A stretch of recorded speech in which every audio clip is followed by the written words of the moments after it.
अस्सलाम वालेकुम इमरान साहब। वालेकुम अस्सलाम। और सब हाउ आर कैसे? यू? Fine sir.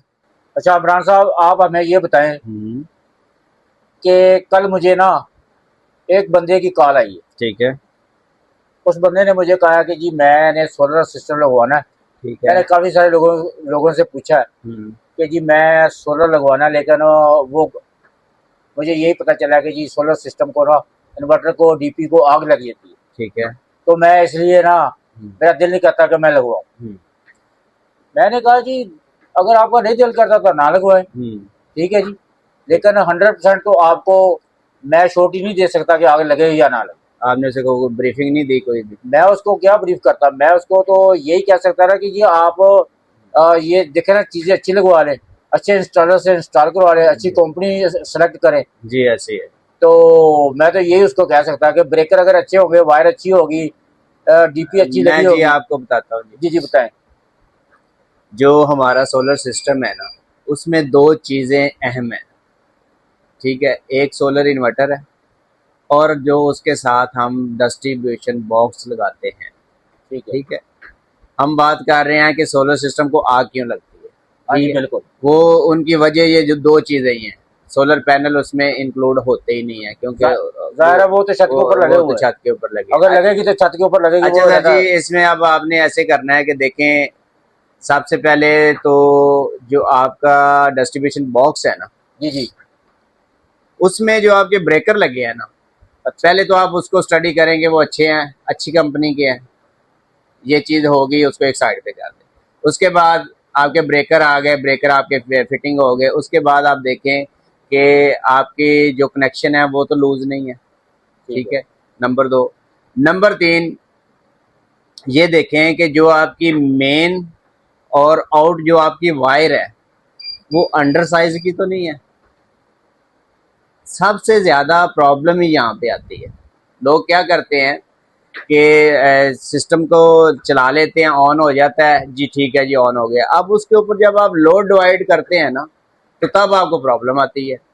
अब लोड है आपका दूसरा 30 एम्पेयर, 35 एम्पेयर, 40 एम्पेयर। वहाँ पे और दूसरा आउटपुट के ऊपर जो लोड की वायर है वो आप डाल रहे हैं उसके ऊपर 2.5 mm की, 1.5 mm की अंडर गेज अंडर गेज जो होती है अगर वो आप सिक्स, डाल रहे अगर हैं। 4 mm भी हो, 6 कम mm। अज कम आपकी जो स्टैंडर्ड में आपने केबल डालनी है ना, वो आपने डालनी है 4 mm या 6 mm। लोड के हिसाब से आपने ठीक है। डालनी है। अगर इसको आप वैसे हमारे इलेक्ट्रिशियनों की जुबान में अगर आप पूछेंगे तो इसको कहते हैं 736 और 744। ठीक ठीक है। ये चीज आपने माइंड में रखनी है कि लोड के ऊपर आपने है, वायर को सिलेक्ट करना। अंडर गेज वायर नहीं डालनी। ठीक है। उसके बाद मेन के ऊपर लोग क्या करते हैं, वो फ्लेक्सिबल तार है जो वायर है ना वो लगा देते हैं। ठीक है। उसके साथ आपको परेशानी आती है। तो लिहाजा सबसे पहले मैंने आपको बताया कि ब्रेकर देखना है अच्छी कंपनी का। उसके बाद लूज कनेक्शन ना हो। लोड के ऊपर जो आपकी वायर चल रही है वो अंडर गेज ना हो, कॉपर की होनी चाहिए, सीसी की नहीं होनी चाहिए। यानी सीसी हम बोलते हैं, चाइना कॉपर को बोलते हैं, लेकिन होती वो सिल्वर की है। सिल्वर। ठीक है।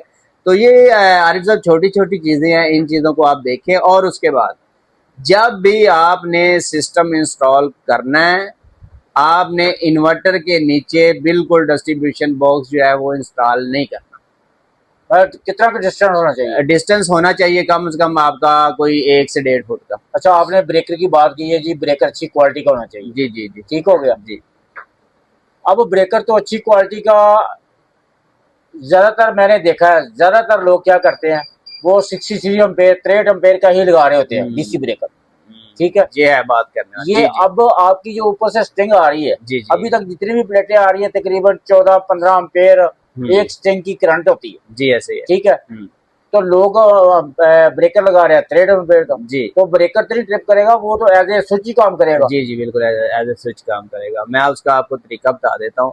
अब प्रॉब्लम क्या होती है कि जो हमारे इलेक्ट्रिशियन भाई या जो फिटिंग वाले हैं, जितने भी इंस्टॉलर हैं, कस्टमर कॉल करता है जी मैं सामान ले आया हूँ आगे फिटिंग कर दे। वो हमारे इंस्टॉलर की मजबूरी बन जाती है कि वो फिटिंग कर। नहीं, वो तो इंस्टॉलर की मजबूरी बन जाती है ना, जी वो तो मालिक खुद लेके आया, जी उसका जिम्मेदार है। जी जी लेकिन अगर कोई सेंटिंग कंपनी काम कर रही जी है। जी जी, उसका लेकिन मैं वो भी मैंने बड़ी कंपनियों के काम देखे मैं बताता हूँ सर कि जी। उन्होंने क्या किया कि 63 एम्पेयर का ब्रेकर, डीसी, हाँ। एसी सारे वो ही लगा दिए। भाई क्या वजह क्या है? इसकी वजह ये है जी, ज्यादातर तो लोगों का ये कहना होता है कि यार इससे कम हमें मिलता नहीं है, ठीक है, लेकिन कोशिश करें, अगर आपको 32 एम्पेयर का डीसी ब्रेकर मिल रहा है तो वो लगा ले।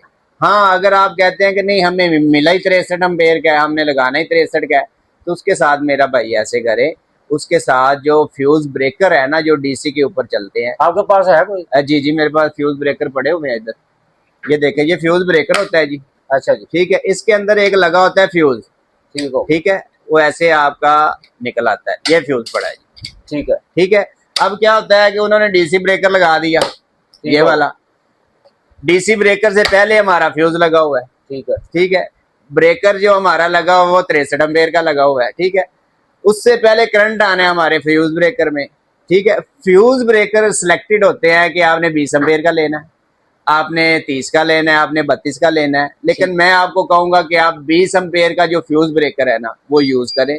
उसके साथ क्या होगा, जब भी कभी कभार आपका कोई शॉर्ट सर्किट होगा या कुछ भी होगा, तो सबसे पहले आपका ये जो फ्यूज है ना, ये आपका डिस्कनेक्ट हो जाएगा। जब ये डिस्कनेक्ट होगा, ना आगे करंट जाएगा, तो ना आगे कोई प्रॉब्लम बनेगी। एक नंबर 2, अब डिस्टेंस आ गया आपके उसमें इन्वर्टर और डिस्ट्रीब्यूशन बॉक्स में। अब दूसरी चीज आपने क्या करनी है, ये आपका है डीसी ब्रेकर, ठीक है, ये आपकी आ गई डीसी एसपीडीज। लेकिन कुछ लोग तो एसी डीसी की पहचान नहीं करते, वो लगा देते हैं। हाँ, ये भी मैं आपको जरा क्लियर कर दूं कि ज्यादातर मेरे भी जो देखने में आया है, जहाँ पे फॉल्ट आया है, दूसरा ब्लास्ट का आग लग गई है, वहां पे क्या होता है कि ज्यादातर लोगों ने क्या किया होता है, डीसी की जगह पे एसी ब्रेकर लगाया होता है और एसी की जगह पे डीसी ब्रेकर लगाया होता है, ठीक है, वो अपना काम ही नहीं कर रहे होते, बिल्कुल ही नहीं कर रहे। वो जब आग लगती है तब जाके वो फिर भी नहीं ट्रिप होते, वो ऐसे ही लगे रहते हैं। अच्छा, ऐसे करना है, ये आपका डीसी ब्रेकर आ गया, ये आपका सर जी आ गया डीसी एसपीडीज, ओके। उसके बाद सर जी आपके ये आपका आ गया एसी ब्रेकर, और ये आपकी आ गई एसी एसपीडीज, ठीक हो गया, ठीक है। ये जितनी जितनी भी आपकी स्ट्रिंग है या जो भी है, वो आपने क्या करना है कि आपने ऐसे करना है कि ऐसा आपने के जो बॉक्स है ना, ठीक है, ये जो आपके बॉक्स है, ये आपने 2 बॉक्स यूज करने हैं। एक ही बॉक्स में एसी और डीसी आपने हरगज नहीं लगानी, ठीक है, ठीक है।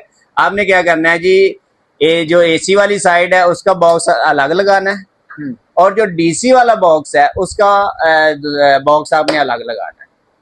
ये तो बिल्कुल ही आपकी प्रॉब्लम खत्म होगी ना, ठीक हो गया। अब होता क्या है, जरा सा स्पार्क हुआ, एसी के साथ डीसी लगा होता है, हाँ जी, ठीक है, वो जैसे ही थोड़ा सा उसे फ्लैश मिलता है तो वो साथ ही आग पकड़ लेता है, वो सारा आपका इन्वर्टर वो नीचे से जब आग जाती है ऊपर, इन्वर्टर नीचे से जलना शुरू हो जाता है। तो लिहाजा ये छोटी छोटी चीजें, जब इस चीजों को आप क्लियर करेंगे ना एक दो साइडों पे, तो कुछ भी नहीं होगा। ये बस इसको परेशानी वाली बात नहीं है, छोटी छोटी चीजें ये हमने खुद के ठीक करनी है। अब कस्टमर को तो हर चीज का पता नहीं है। नहीं, अगर इसकी जगह हम लोहे वाली डिब्बी लगाएं, हाँ, तो वो बेहतर नहीं है? सर जी वो भी बेहतर है, लेकिन आजकल प्रॉब्लम ये है, अगर देखा जाए जो हमारी थ्योरी कहती है ना, तो इसके साथ इन्वर्टर के साथ लोहे वाली डीपी ही लगनी चाहिए, ठीक है, ठीक है, लोहे वाली डीपी ही कारआमद है। ये आपका बॉक्स हो गया जी, ये लग गया, ठीक है।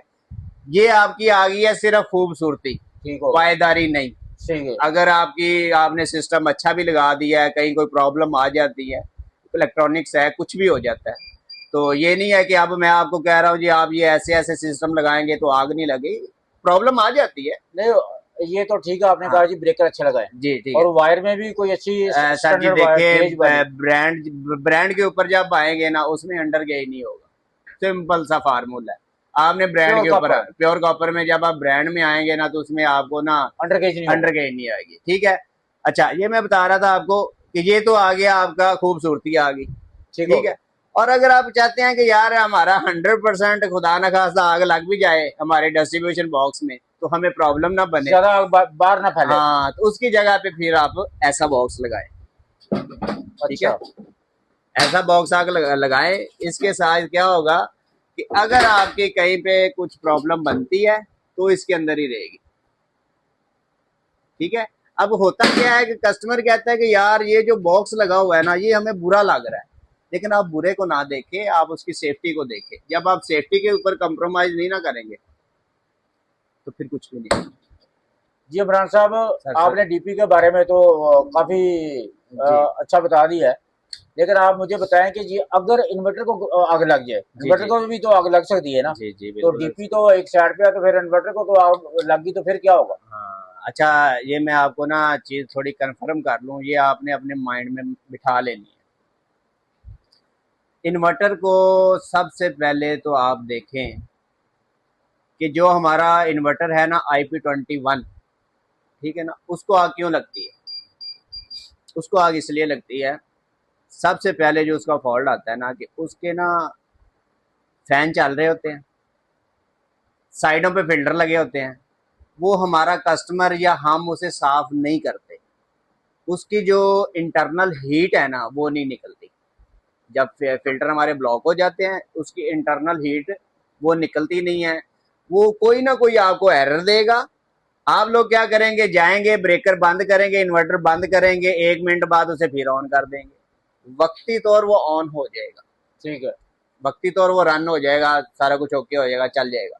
लेकिन क्या है कि वो उसी दुरानिये में ही ना वो दोबारा फिर जब हीट पे जाएगा ना तो या तो वो एरर देगा या वो ब्लास्ट हो जाएगा।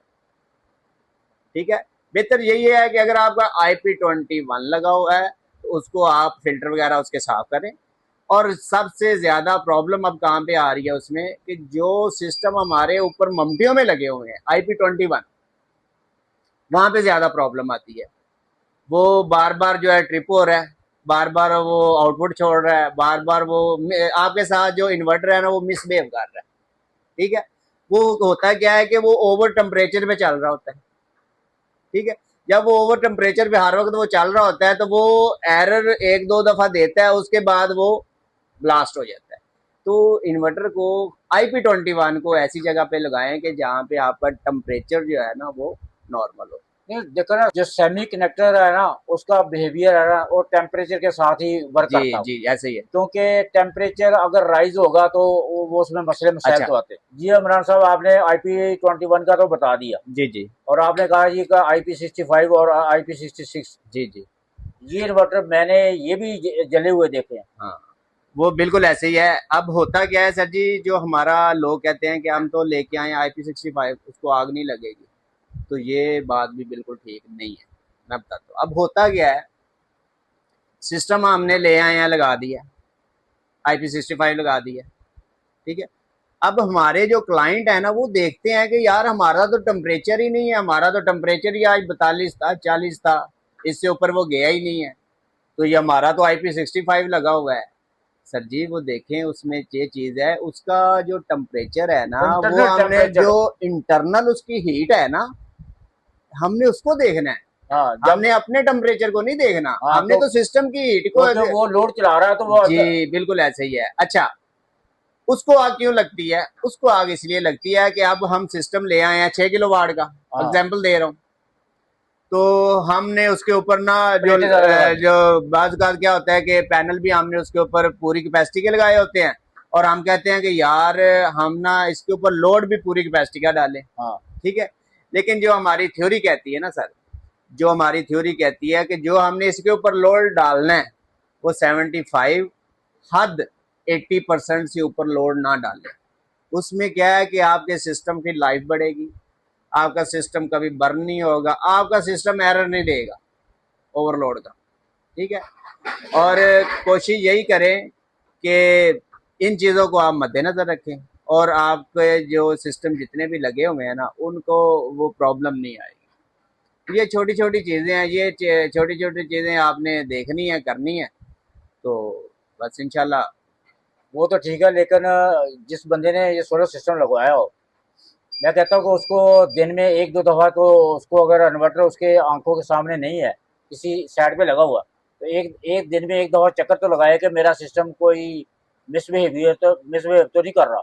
नहीं सर जी, ये देखें ये रोज़मर्रा की चीज़ें नहीं होती, ना किसी के पास टाइम होता है। नहीं घर में ही लगा ना। फिर जो क्लाइंट देखें, की कंप्लेन होती है कि अगर हम उसे कहें ना कि सर जी आपने एक चक्कर इसके पास लगाना है तो वो भी अच्छी बात नहीं है। कुछ भी नहीं होता इन्हें, कुछ भी नहीं होता। बस ये है कि आप सिस्टम जिससे भी लगवाएं वो क्वालिफाइड हो, हाँ सिस्टम लगाने वाले हो, प्रॉपर सिस्टम को जानते हो, प्रॉपर उसके जो आपने पैनल लगाने उसकी डिग्री निकालना जानते हो। ठीक है, सिस्टम जो आपका लग रहा है वो वहाँ पे आपके साथ आपका इन्वर्टर मिसबिहेव तो नहीं करेगा।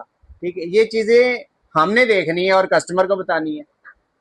ठीक है, हाँ, बात क्या होता है कि कस्टमर कहता है कि नहीं जी हमने यहीं पे ही लगाना है। हाँ ठीक है, तो वहां पे आप अपने कस्टमर को क्लियर करें कि सर जी यहाँ पे आपका सिस्टम एरर देगा, हीट होगा, आपकी एफिशिएंसी में जब ये हीट होगा तो वो प्रॉपर एफिशिएंसी भी नहीं देगा। ठीक है, तो ये चीजें आप अपने क्लाइंट को क्लियर करें। अगर वो क्लियर होता है तो आप वहां पे लगा दें। क्लाइंट को आपने दूसरा नाराज नहीं करना, लेकिन उसको पहले सारी बातें बता दें कि भाईजान इसने ऐसे ऐसे करना है आपके साथ। ये छोटी छोटी चीजें आप अपने क्लाइंट को लेकिन बताएंगे ना। कुछ लोग तो ऐसे है ना कि वो सस्ते के चक्करों में ना वो कहते हैं हमें जो भी इंस्टॉलर मिल गया हम तो बहुत खुश है जी, अच्छा, एक हमें चीज मैं सस्ता मिल गया, एक चीज और बता दूं, सस्ता काम हो गया हमारा। सस्ता जो काम होता है ना वो कभी भी अच्छा नहीं होता। सबसे पहले अपने इलेक्ट्रिकल में और माइंड इलेक्ट्रॉनिक्स में तो वैसे आप अपने माइंड में रखें, जो सस्ता काम होगा वो अच्छा नहीं होगा, और जो सस्ता आपका इंस्टॉलर होगा ना वो इंस्टॉलर नहीं होगा। मैं सारा लुब्बे लुबाब इस बात में आपको दे रहा हूँ। ठीक है, ओके जी, इन चीजों को बस आप स्टडी करें। अल्लाह खैर। ओके जी, थैंक यू वेरी मच। जी वेलकम सर, अल्लाह हाफिज।